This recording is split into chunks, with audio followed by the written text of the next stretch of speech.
लिखेंगे macro economic variables, समष्टिगत आर्थिक चल राशियां, समष्टिगत आर्थिक चल राशियां। सबसे पहले लिखेंगे वेरिएबल, सबसे पहले आप लिखेंगे variable.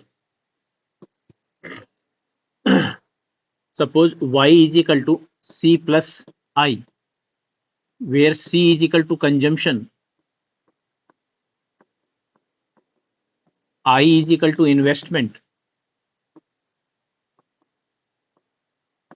and y is equal to income. In this equation,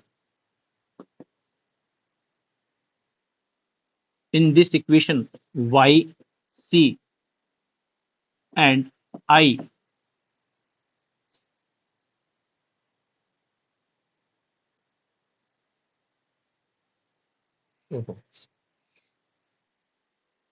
screen नहीं दिख रही है। ओहो, क्या गड़बड़ है।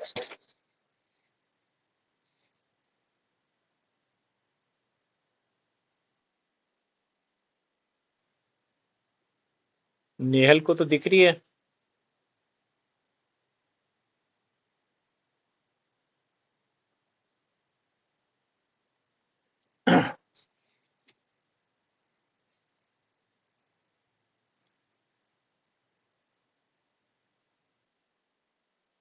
हाँ नेहल, नेहल कुछ पूछ रहे हो आप?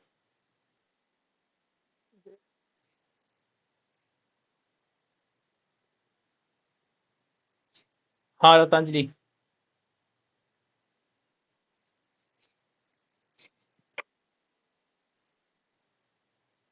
हाँ नेहल, आपको आवाज आ रही है? Good afternoon.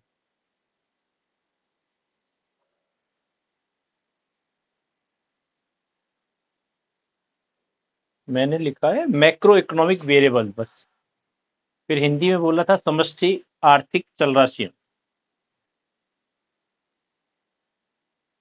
समष्टि आर्थिक चल राशियां, उसके अंदर सबसे पहला पॉइंट लिखा है अपन ने वेरिएबल्स।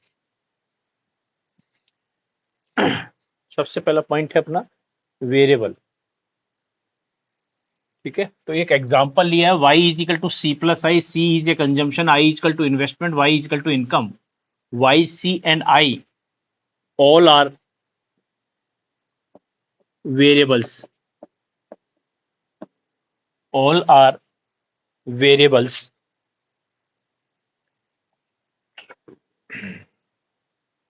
लिखेंगे ए वेरिएबल इज समथिंग, इसके अंदर डेफिनेशन लिखेंगे a variable is something whose value can change, value can change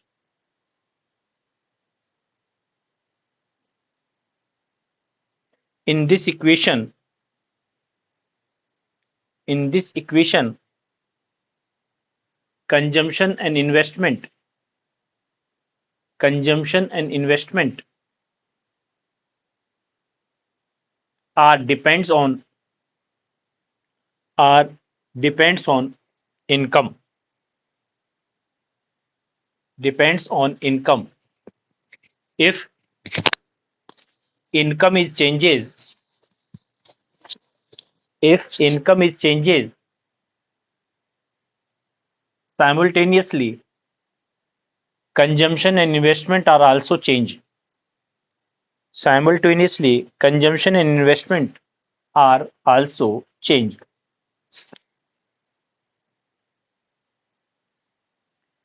फिर लिखेंगे types of variable, types of variable, चल राशि के प्रकार, चल राशि के प्रकार।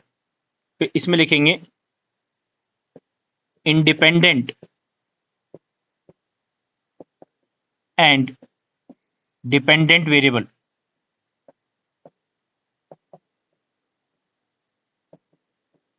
independent and dependent variable. For example,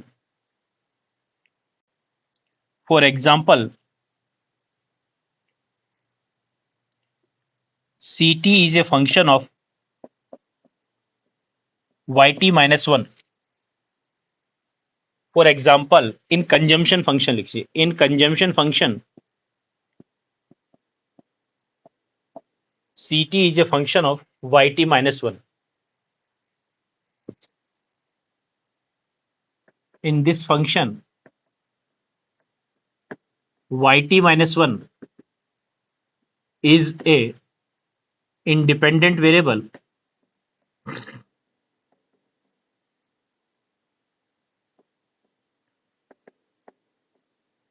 and Ct is dependent variable.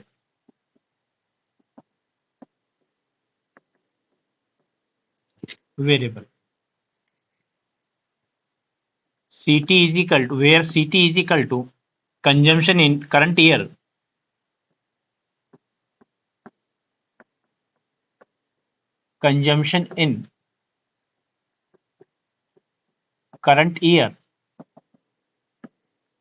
and yt minus 1 is equal to income in previous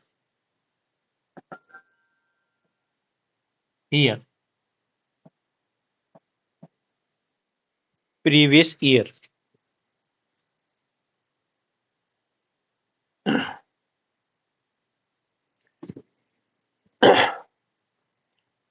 ये इस उपभोग फलन के अंतर्गत yt माइनस 1 आश्रित चल राशि है, जबकि Ct माइनस 1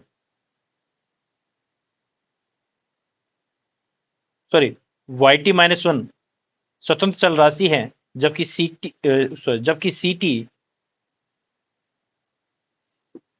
आश्रित चल राशि है. Ct चालू वर्ष में उपभोग का स्तर, yt माइनस 1 पिछली अवधि में आय का स्तर.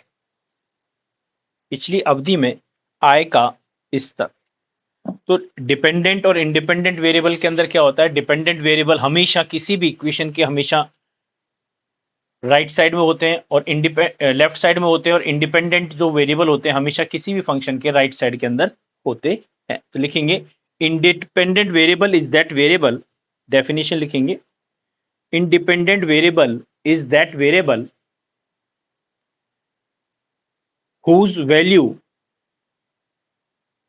whose value does not change with the value of other variables.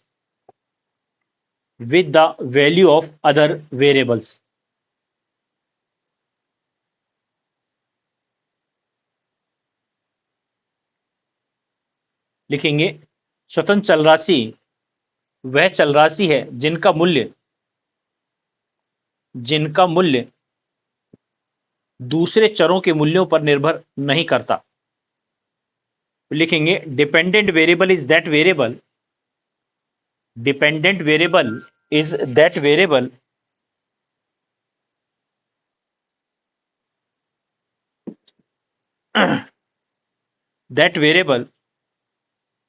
whose value depends on the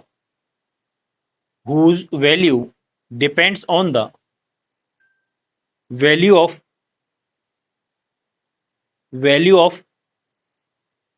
other variable of a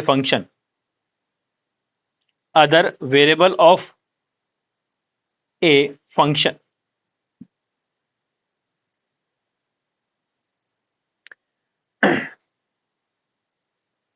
तो यहां पर इसके अंदर ये आपके पास जो है इंडिपेंडेंट वेरिएबल है,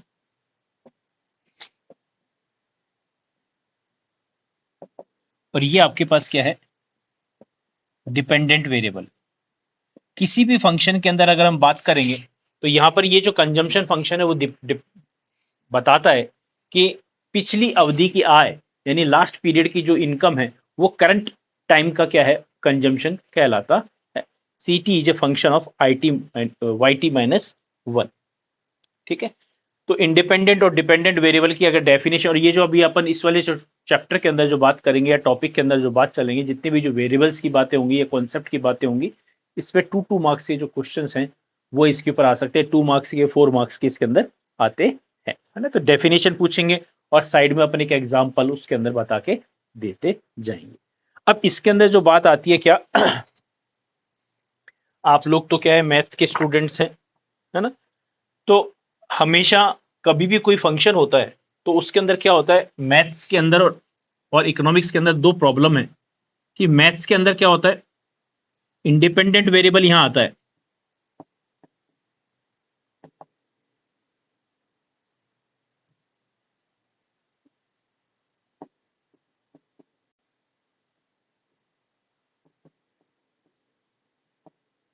और यहां पर आता है क्या, डिपेंडेंट वेरिएबल, इसके अंदर मैथ्स के अंदर। और इकोनॉमिक्स के अंदर हमने जितने भी जो कॉन्सेप्ट हम पढ़ रहे हैं वहां उल्टा आता है, यहां आता है डिपेंडेंट वेरिएबल और यहां आता है क्या, इंडिपेंडेंट वेरिएबल। ठीक है, अब जैसे अगर एक एग्जांपल अपन देखें तो यहां पर जो डिमांड फंक्शन है, डिमांड फंक्शन उसको अपन इस तरह से डिनोट करते हैं। तो प्राइस जो है इंडिपेंडेंट वेरिएबल है और डिमांड जो है वो क्या है, डिपेंडेंट वेरिएबल है। तो प्राइस को हमेशा क्या करते हैं, डिपेंडेंट है ना, प्राइस को जो है हमेशा यहां लेके चलते हैं। इकोनॉमिक्स के अंदर प्राइस यहां होती है, जबकि प्राइस क्या आनी चाहिए, वो यहां आनी चाहिए। इंडिपेंडेंट वेरिएबल है तो प्राइस यहां आनी चाहिए और क्वांटिटी यहां आनी चाहिए अकॉर्डिंग टू मैथ्स। लेकिन हम क्या करते हैं, प्राइस को यहां लेके चलते हैं और क्वांटिटी को क्या करते हैं, यहां लेके चलते हैं इकोनॉमिक्स के अंदर। तो इसको अगर थोड़ा सा टाइम मिले तो इसको अगर आप ऐसे बता देंगे तो उनके दिमाग में भी ये आ जाएगा कि बच्चे को थोड़ा सा ये नॉलेज है कि क्या बोलते हैं, मैथ्स के अंदर ऐसा क्यों है और इसके अंदर ऐसा क्यों है। ठीक है, अब अपन बात करते हैं क्या, नेक्स्ट पॉइंट आता है इसके अंदर, endogenous and exogenous variable. Second लिखेंगे,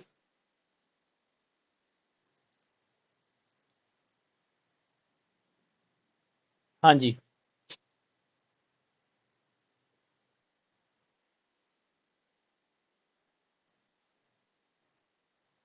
अब ये तो बड़े बड़े विद्वानों से पूछना पड़ेगा कि उल्टा क्यों है ऐसा। ना ना ना, अरे हमें नहीं आता, मैं तो ये बता रहा हूँ, मैं तो थोड़ा सा डिफरेंशिएट कर दिया कि हमेशा मैथ्स के अंदर जो होता है इंडिपेंडेंट वेरिएबल हमेशा इस साइड एक्सिस पे आता है, ये वाई एक्सिस पे आता है। लेकिन ऐसा होना चाहिए, लेकिन ऐसा नहीं होता है। अब ये सर्च का पॉइंट है, ये होमवर्क है।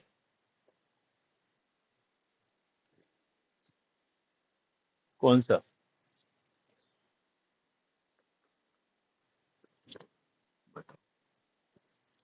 Endogenous and exogenous variable.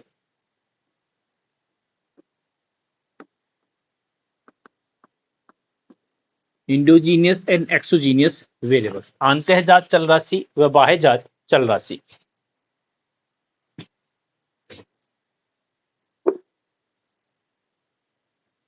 लिखेंगे, endogenous variables are those variables, endogenous variables are those variables which are implicit, which are implicit in a theory or model, in a theory or model,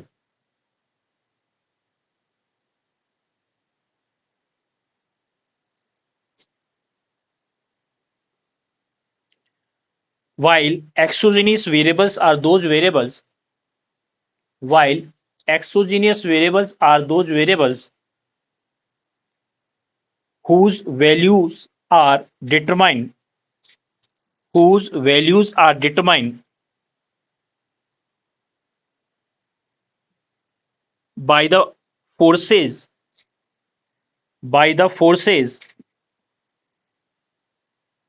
external to the theory, by the forces external to the theory or model, theory और model।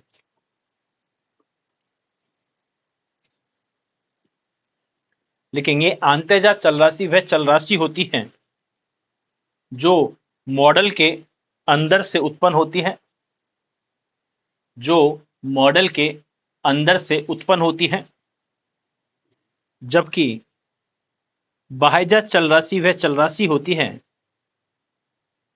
बाह्यजात चल राशि वह चल राशि होती है जो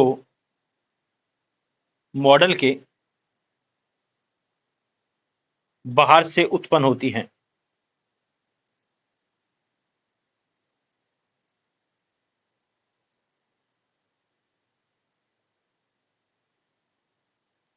बाहर से उत्पन्न होती है।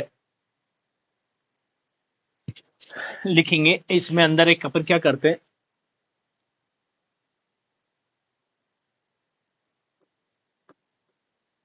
ब्रेड की फैक्ट्री का एक मॉडल लेते हैं। तो यहां पर डिमांड ऑफ ब्रेड वो है क्या, demand of bread is a function of price of bread and price of consumer income, where DB bread की कीमत, ब्रेड की मांग, पीबी प्राइस ऑफ ब्रेड और Y consumer income, and supply of bread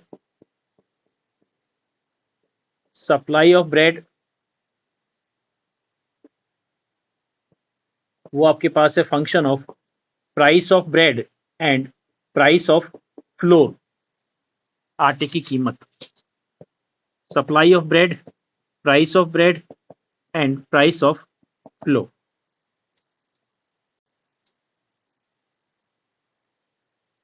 यहां पर अपन बात करें equilibrium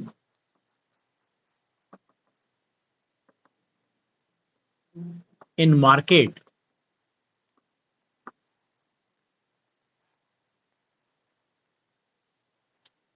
demand of bread and supply of bread.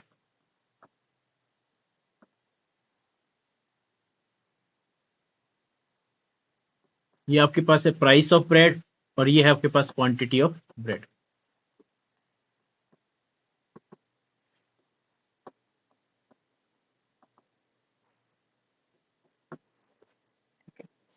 तो ये अपने एक ब्रेड की फैक्ट्री का मॉडल लिया है, ये ब्रेड की फैक्ट्री का क्या बोलते हैं, एक हमने थ्योरी ली है, ठीक है। इसके अंदर दो इंडोजीनियस वेरिएबल्स हैं, यानी दो आंतर्जात चल राशियां हैं, और दो एक्सोजीनियस वेरिएबल्स हैं, यानी क्या, दो बाह्यजात चल राशियां इसके अंदर है। तो यहां पर हम बात करें इंडोजीनियस वेरिएबल,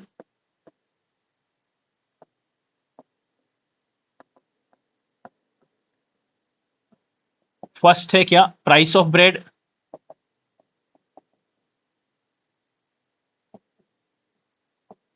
और दूसरा है क्या, quantity of bread,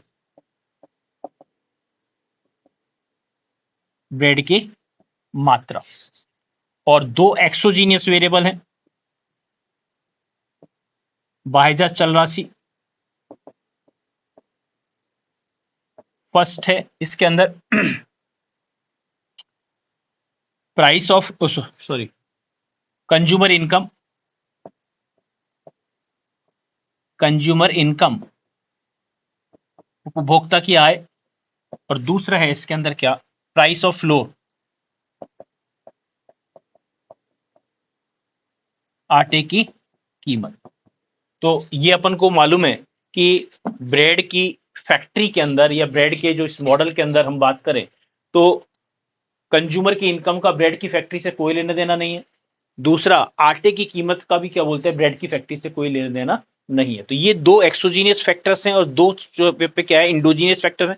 endogenous factors जो हैं वो प्राइस, डिमांड और सप्लाई जो आपस में इंटरसेक्ट करती है तो क्या बोलते हैं, प्राइस ऑफ ब्रेड और क्वांटिटी ऑफ ब्रेड क्या बोलते हैं, डिटरमाइन होके आती है। हमेशा मॉडल के अंदर, चाहे वो इकोनॉमिक मॉडल हो, चाहे अभी अपन बात करें कि इंडियन इंडियन कल्चर है, तो जितना भी जो जो फॉरेन कल्चर है जो हमारे इंडियन कल्चर को क्या बोलते हैं, इफेक्ट करता है, तो एक्सोजीनियस वेरिएबल्स हमेशा क्या करते हैं, इंडोजीनियस वेरिएबल्स को क्या करते हैं, अफेक्ट करते हैं। यानी बाह्यजात चल राशियां सदैव आंतरजात चल राशियों को क्या करती है, प्रभावित करती है। तो इसके अंदर क्या कि जो एक्सोजीनियस वेरिएबल्स हैं वो क्या बोलते हैं, इंडोजीनियस वेरिएबल्स को अफेक्ट करते हैं। तो हेडिंग डालेंगे क्या, exogenous variables affecting endogenous variables, exogenous variables affecting endogenous variables। तो सबसे पहले हम बात करते हैं क्या, consumer income,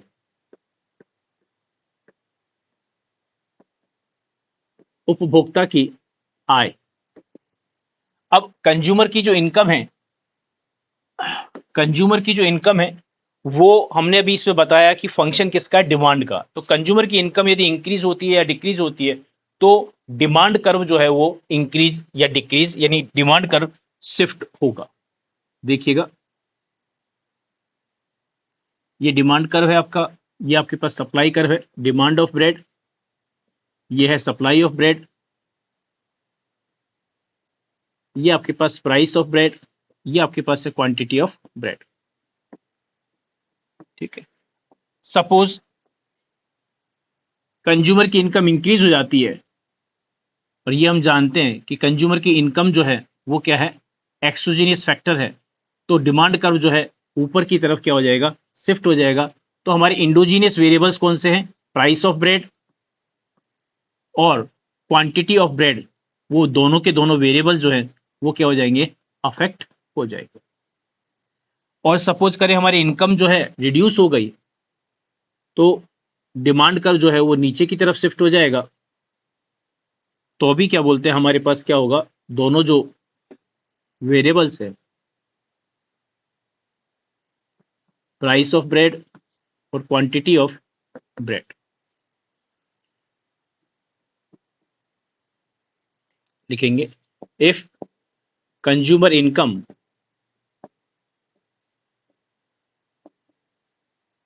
increases then price of bread increases and quantity of bread is also increases। or if consumer income decreases then price of bread and quantity of bread both are decrease।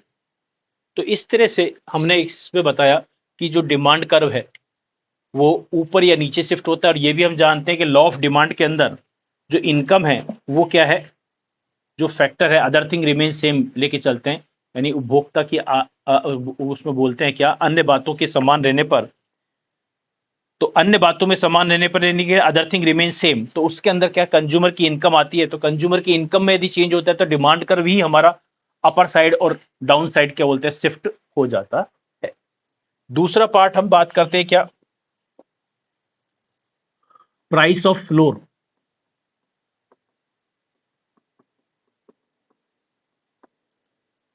Price of floor जो है वो, इसके अंदर अभी हमने आपको बताया कि जो प्राइस ऑफ फ्लोर है वो किसके रेस्पेक्ट में है, सप्लाई ऑफ ब्रेड के, या डिमांड ऑफ ब्रेड के साथ कंज्यूमर, तो इसका डिमांड इफेक्ट हुई थी, यहां पे से क्या होगा, सप्लाई ऑफ ब्रेड के ऊपर इफेक्ट पड़ेगा।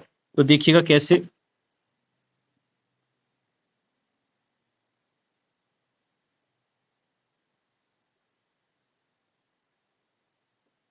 डिमांड ऑफ ब्रेड, ये सप्लाई ऑफ ब्रेड है, तो ये प्राइस ऑफ ब्रेड और क्वांटिटी ऑफ ब्रेड। अब यहां पे क्या हुआ, प्राइस ऑफ फ्लोर यदि इंक्रीज हो जाएगी तो क्या हो जाएगी, सप्लाई ऑफ ब्रेड जो है वो डिक्रीज हो जाएगी। यानी क्या, supply curve, supply curve shift downward, sorry upward. तो सप्लाई कर्व जो है वो क्या हो जाएगा, ऊपर की तरफ चला जाएगा। तो उससे क्या होगा, प्राइस ऑफ ब्रेड इंक्रीज हो जाएगी और क्वांटिटी ऑफ ब्रेड जो है वो क्या हो जाएगी, डिक्रीज हो जाएगी। So price of bread increases and quantity of bread decrease.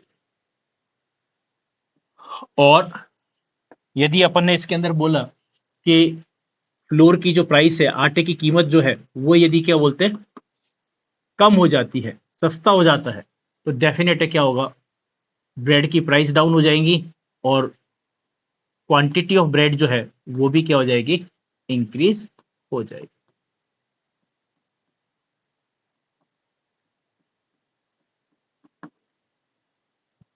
तो price of flour decreases, supply of bread increases, it means supply function या supply curve shift downward, shift downward. So price of bread decreases and quantity of bread increase. तो यहां पर हमने एक bread की factory का model लिया और ब्रेड की फैक्ट्री के मॉडल के अंदर ये इंडोजीनियस वेरिएबल्स को एक्सोजीनियस वेरिएबल कैसे अफेक्ट करते हैं वो हमने आपको यहाँ पे एक्सप्लेन किया है। कोई प्रॉब्लम है, कोई डाउट है?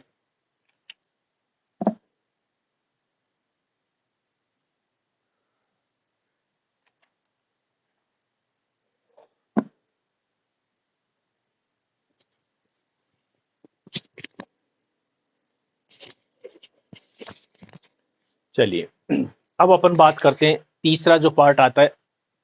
सबसे पहले अपन ने बताया क्या, इंडिपेंडेंट डिपेंडेंट वेरिएबल, दूसरा लिया हमने इंडोजीनियस एंड एक्सोजीनियस वेरिएबल्स।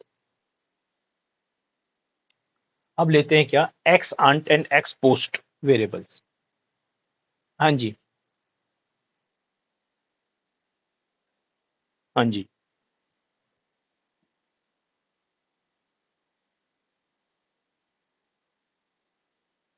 कैसे करेंगे?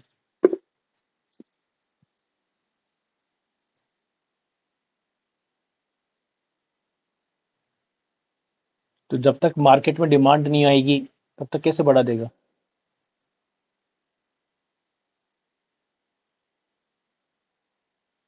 हाँ, डेफिनेट तो यही है, लेकिन क्या बोलते हैं, ऐसे भी कुछ रीजंस अलग होते हैं, उसके ऊपर डिपेंड करता है कि आपका हमेशा क्यों, क्योंकि ये हमने इसके अंदर जो बात किया कि जो एक्सोजीनियस फैक्टर्स जो है, अब जैसे मैं कहूँ कि सपोज मेरे पास यहाँ पे स्ट्रेंथ है, मेरे पास ये इंफ्रास्ट्रक्चर है, अब बाहर से कोई वेरिएबल्स आ गए यानी नंबर ऑफ स्टूडेंट्स बढ़ गए, तो डेफिनेट है मेरे को क्या बोलते हैं नया इंफ्रास्ट्रक्चर डालना पड़ेगा, तो पॉसिबिलिटी बनेगी ना, अदरवाइज तो कैसे बनेगी? तो बाहर से आया ना, मेरे मन में ऐसे कैसे, मेरे मन में ऐसे आया कि मेरे पास तो जो मिल रहा है, प्रॉफिट हो रहा है, भाई मैं इसको एक्सपेंड कैसे करूंगा, मेरे दिमाग में क्यों आएगा? क्योंकि कंज्यूमर या प्रोड्यूसर दोनों क्या है, रेशनल है, और रेशनल कभी भी अपना लॉस नहीं कराएगा, तो रेशनल लॉस कैसे कराएगा? तो मैं अपने आप ही कैसे कैसे उसको क्या बोलते हैं बढ़ा दूंगा। अगर मैं ये कहूं कि सब क्या बोलते हैं, ऐसा हो सकता है कि भाई हमारे इंडियन जो है फॉरेन के अंदर जाएं और फॉरेन को क्या बोलते हैं चेंज करें, तो वहां के मॉडल को इफेक्ट कर रहे हैं ना वो, बाहर के जो लोग हैं हमारे इंडियन कल्चर को अफेक्ट कर रहे हैं, तो हमारी चीज तो हमारी है ना भाई। इंडियन कल्चर को अफेक्ट कौन करेगा? बाहर के जो एलिमेंट्स होंगे वो आएंगे जो हमको अफेक्ट करेंगे। तो बाहर के एलिमेंट जो है हमेशा अफेक्ट करते हैं। जैसे बहुत अच्छे से और भी अच्छे एग्जाम्पल हैं, जैसे अपन कहते हैं ना कि अभी जैसे नेहल और नेहल की सिस्टर, दो सिस्टर हैं, है ना, भैया नहीं है ना आपके कोई? हाँ, तो अभी सपोज करो एक भैया भी होते और भैया की शादी हो जाती, तो जैसे आपके पास एक्सटर्नलिटीज आती, यानी घर में भाभी आती, तो भाभी भैया को अपने हिसाब से चलाती, मम्मी और दोनों बहनें अपनी भाई को अपने हिसाब से चलाती, तो क्या होता, कुछ ना कुछ वेरिएबल्स तो हिलते, तो वो किसके हिलते? अपने घर के हिलते ना। तो वो हमेशा ये नियम है नेचर का कि बाहरी इफेक्ट जो फैक्टर्स है वो हमेशा इंटरनल इफेक्ट फैक्टर्स को अफेक्ट करेंगे। इंटरनल इफेक्ट जो है बाहरी को अफेक्ट करेंगे, तो उसके लिए क्या बोलते हैं, दूसरे पर्सन के लिए क्या बोलते हैं, वो इंडोजीनियस वेरिएबल एक्सोजीनियस वेरिएबल कराएगा और उसके लिए वो इंडोजीनियस वेरिएबल्स।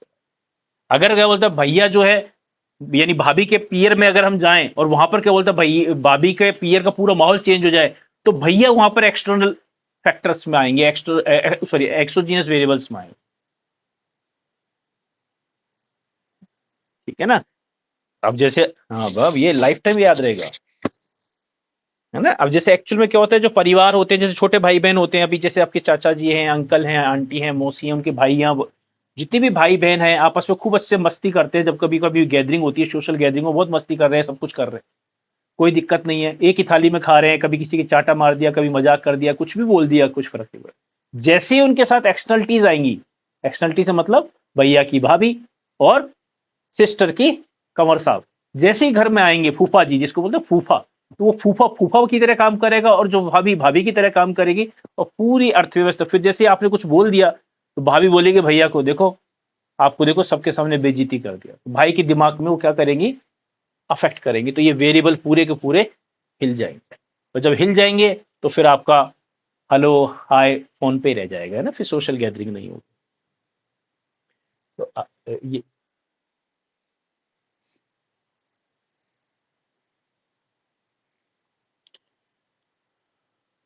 हाँ जी,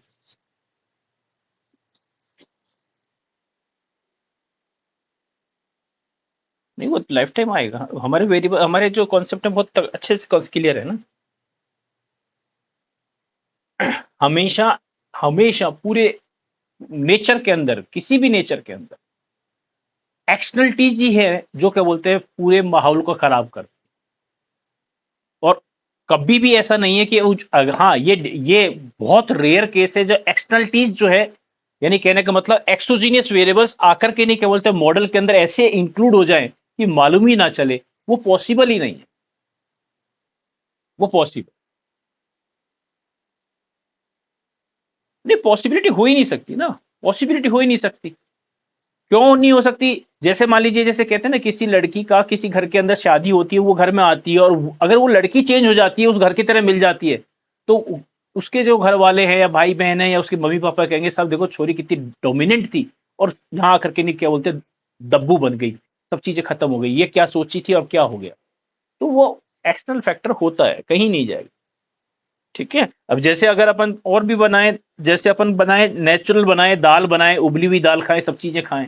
अब जैसे उसके अंदर मिर्ची डालेंगे, नमक डालेंगे, नींबू डालेंगे, टमाटर डालेंगे, लहसुन डालेंगे, तो उसकी एक्सटर्नलिटी तो खराब होनी ही होनी है। चलिए, अब आ जाइए नेक्स्ट पे। अब लिखेंगे ex ante and ex post, ex ante and ex post variable.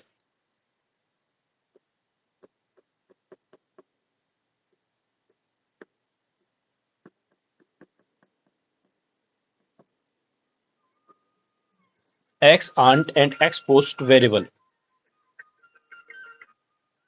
अभी क्लास चल रही है ना।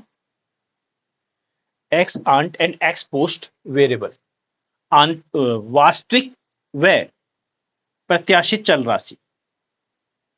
लिखेंगे वास्तविक एवं प्रत्याशित चल राशि। लिखेंगे ex ante variables means,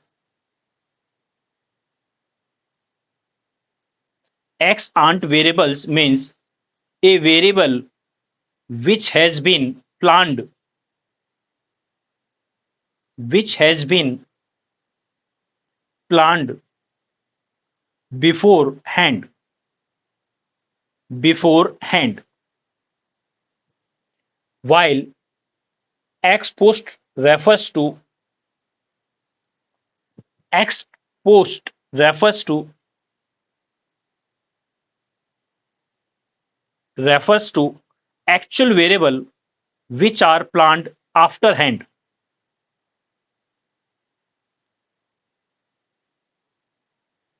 which are planned after hand। लिखेंगे प्रत्याशित चल राशि वह चल राशि होती है जो कि कार्य से पूर्व अनुमानित की जाती है, कार्य से पूर्व अनुमानित की जाती है, जबकि वास्तविक चल राशि वह चल राशि होती है जो कार्य के अंत में प्राप्त होती है।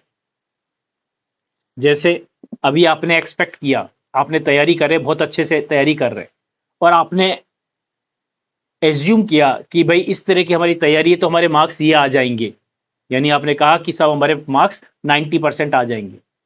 ये क्या है? Ex ante. और एक्स पोस्ट क्या है? बाद में मालूम चलता है कि हमारे मार्क्स कितने आए, 36%। तो वो क्या है? एक्चुअल, यानी क्या? वास्तविक चल राशि। इसका एक एग्जांपल ऐसे भी दे सकते हैं कि अपने इंडिया के अंदर बजट को बनाया 2023 20 और 22 और 23 के बजट के अंदर, और अपने एज्यूम किया कि जो ग्रोथ रेट है वो क्या है, 7.5% होगी। तो ये क्या हो गया? एक्सांट हो गया। और एक्चुअल में जब बजट का एंड हुआ, फाइनेंशियल ईयर एंड हुआ, और उसके बाद जो ग्रोथ रेट डिटरमाइन होके आई वो आई 6.5। तो वो क्या हो गया? एक्सपोर्ट पोस्ट वेरिएबल्स के अंदर हो गया।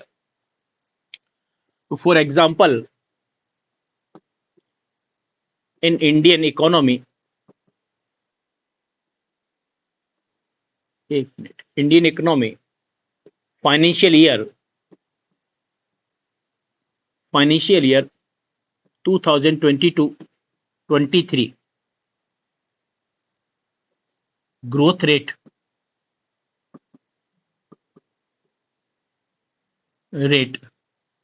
Assume 6.5%. It is a ex ante variable, while end of financial year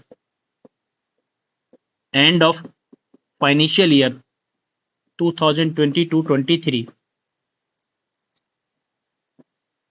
growth rate achieve 7.5%. It is a ex post variable.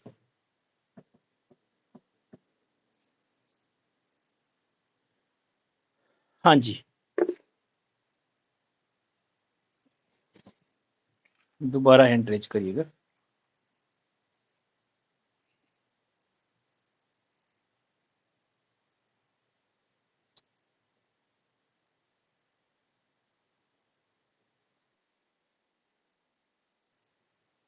हाँ जी,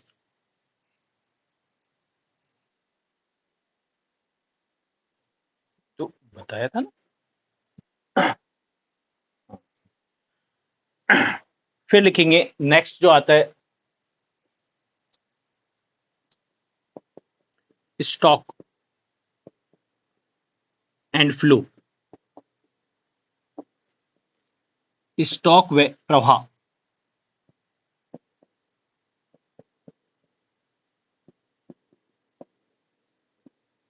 इसके ऊपर कई बार एग्जाम में पूछा जाता है।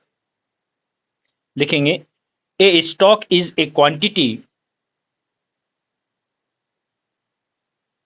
a stock is a quantity measurable at a particular point of time, measurable at a particular point of time,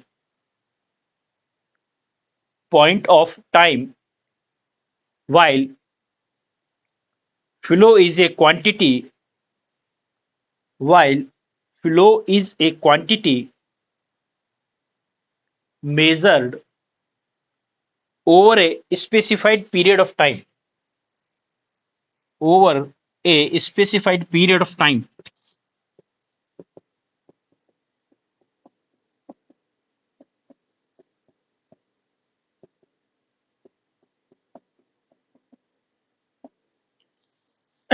stock क्या है कि पॉइंट ऑफ टाइम पे कैलकुलेट होता है, और जो फ्लो है वो क्या है आपका पीरियड ऑफ टाइम के ऊपर उसको क्या बोलते हैं, एस्टिमेट करते हैं। लिखेंगे example of stock, example of stock, अच्छा सॉरी हिंदी में लिखेंगे स्टॉक वह अवधारणा है जिसके अंतर्गत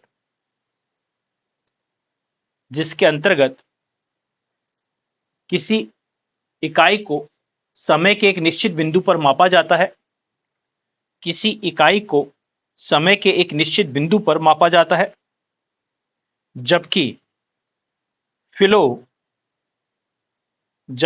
फ्लो प्रवाह वह अवधारणा है जिसे समय के एक निश्चित बिंदु पर मापा जाता है। फिर लिखेंगे इसके अंदर example of stock, example of stock लिखेंगे सबसे पहले टोटल पॉपुलेशन, कुल जनसंख्या, टोटल वर्कफोर्स,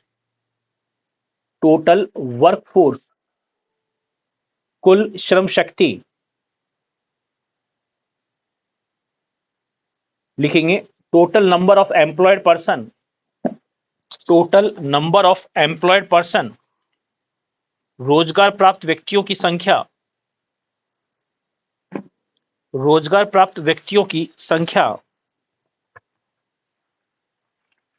फिर लिखेंगे मनी सप्लाई, मुद्रा की पूर्ति,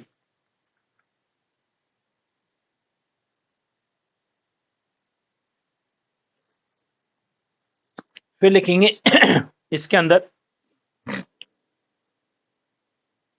स्टॉक ऑफ फॉरेन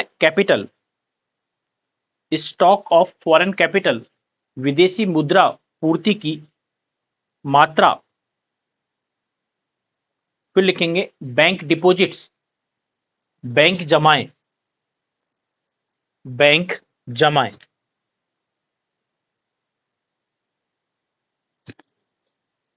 फिर आएंगे अपन इसके अंदर एग्जाम्पल ऑफ फ्लो,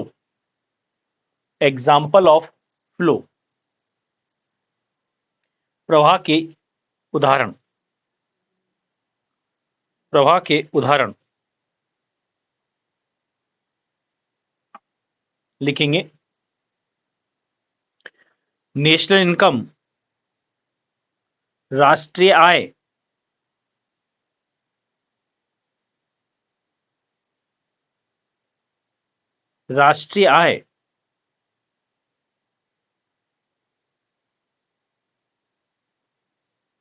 फिर लिखेंगे नेशनल इन्वेस्टमेंट,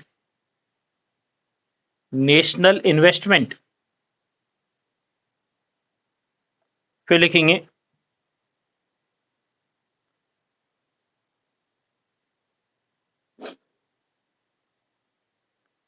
एक्सपोर्ट इंपोर्ट, आयात निर्यात, फिर लिखेंगे इकोनॉमिक ग्रोथ रेट, आर्थिक विकास दर, अनएम्प्लॉयमेंट रेट, बेरोजगारी दर,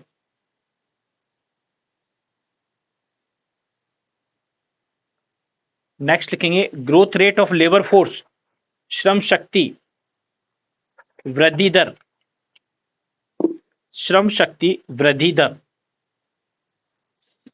तो ये इसके अंदर फ्लो के एग्जाम्पल है।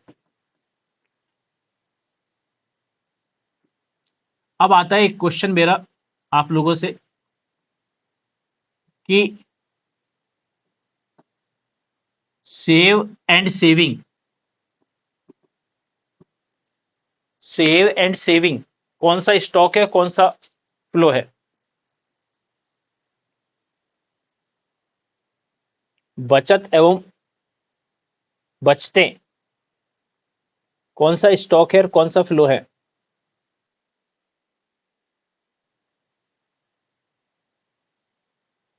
हाँ जी,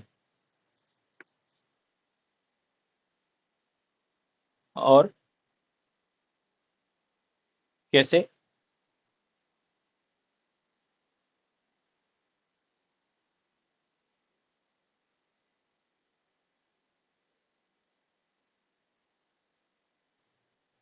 तो सेव उसको नहीं करते हैं। हाँ, रतांजलि दोबारा आप हैंड रेज करो।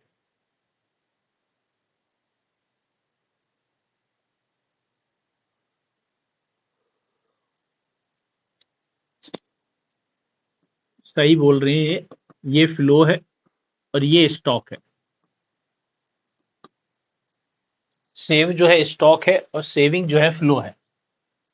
सेकंड पार्ट आता है प्राइस, कीमत।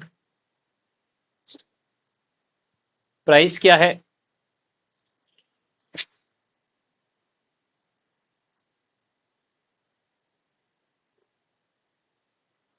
प्राइस क्या है?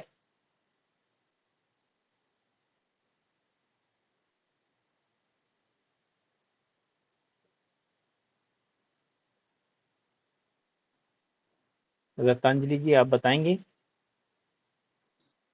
हाँ हाँ, वो तो हो गया।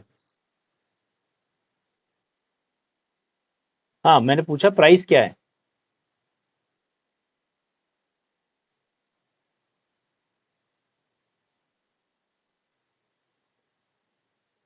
प्राइस फ्लो है।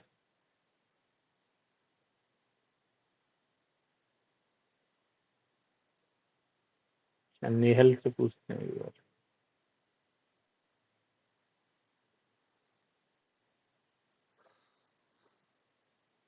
हाँ नेहल,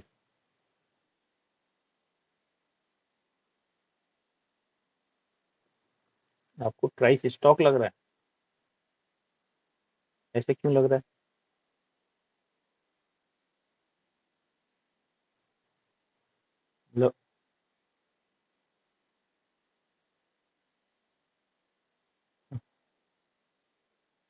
स्टॉक कैसे होगा?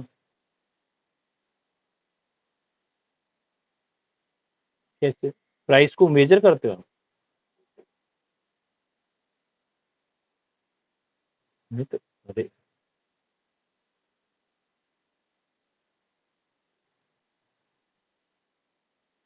लिखेंगे price is neither stock NOR flow. कीमत न तो स्टॉक है, न ही फ्लो है।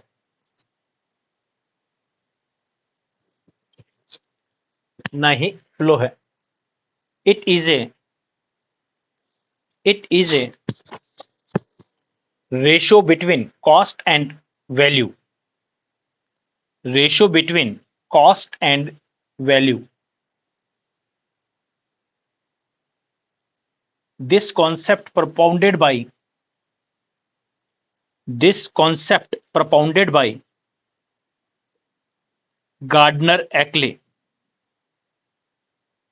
गार्डनर एक्ले।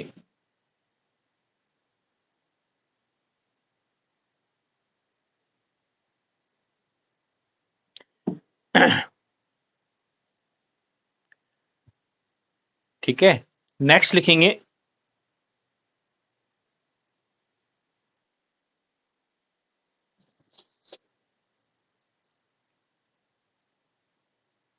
हाँ जी,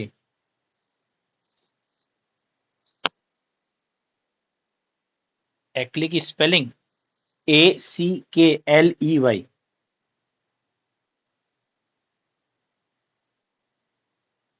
नेक्स्ट लिख हैं? हाँ, नेक्स्ट नेक्स्ट लिखेंगे प्राइस लेवल, कीमत स्तर। लिखेंगे price level is a flow concept, क्योंकि इसके अंदर इन्फ्लेशन आता है तो पीरियड ऑफ टाइम के अंदर कैलकुलेट होता है। पीरियड ऑफ टाइम के अंदर कैलकुलेट होता है।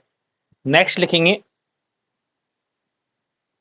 Capital is a stock concept while capital formation capital is a stock concept while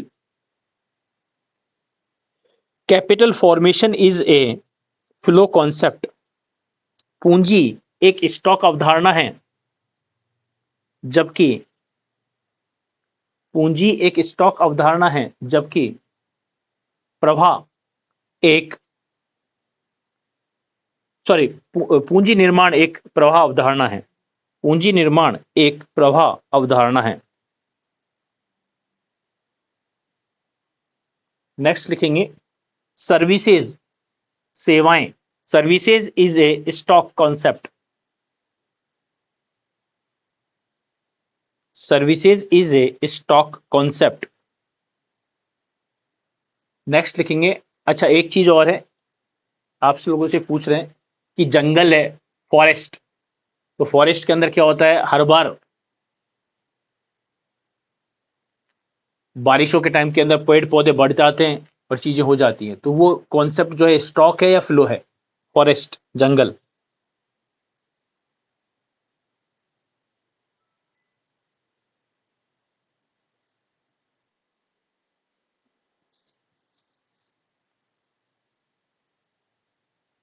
हाँ जी, नेहल पहले बताओ। फ्लो है। अच्छा, हाँ जी श्रद्धांजलि जी।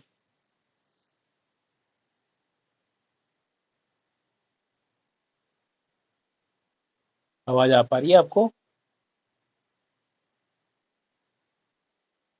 हाँ तो आप बोलो।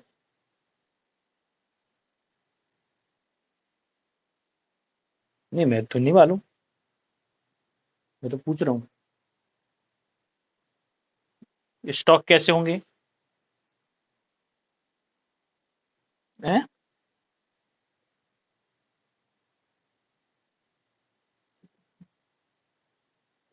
देखिएगा, जंगल जो है, फॉरेस्ट जो है, वो हर साल उसकी एक एरिया जो है वो बराबर रहता है, ना वो बढ़ता है ना घटता है।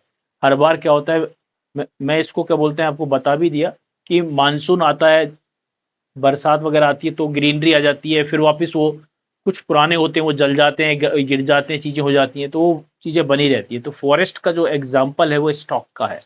लिखेंगे forest is a concept of stock. तो ये मैंने आपको आज इतने लिए हैं, कल अपनी नेक्स्ट क्लास के अंदर और लेंगे। हाँ जी।